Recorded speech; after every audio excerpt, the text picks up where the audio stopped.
मुंबई में स्थित मुक्ता हाउस एक पुरानी, खंडहर हो चुकी हवेली है, जिसके बारे में कई डरावनी और रहस्यमयी कहानियां प्रचलित हैं।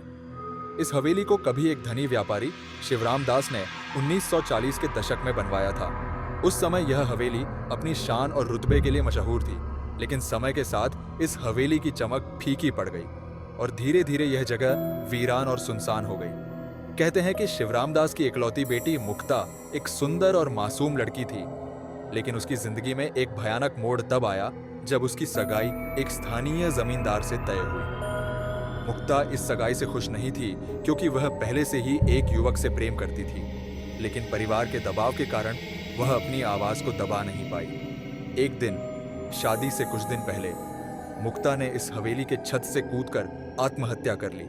मुक्ता की मौत के बाद से ही हवेली में अजीब घटनाएं होने लगीं। सबसे पहले मुक्ता के परिवार वालों ने हवेली में अजीब आवाजें और छाया जैसी आकृतियां देखनी शुरू कर दी। कभी कभी रात के समय हवेली के गलियारों में मुक्ता के हंसने और रोने की आवाजें सुनाई देती थी। हवेली के नौकरों का कहना था कि उन्होंने कई बार मुक्ता की सफेद साड़ी में छत पर चलते हुए आकृति को देखा है। कहते हैं कि मुक्ता की आत्मा हवेली में भटकती रहती है और जिन लोगों ने इस हवेली में रहने की कोशिश की, उन्हें मानसिक तनाव और डर का सामना करना पड़ा। कुछ लोग तो पागलपन की हद तक पहुंच गए और कई बार हवेली के पास से गुजरते हुए लोगों ने हवेली के अंदर से चीख पुकार की आवाजें सुनी। मुक्ता की आत्मा के अलावा इस हवेली से जुड़े कुछ और भी रहस्य है।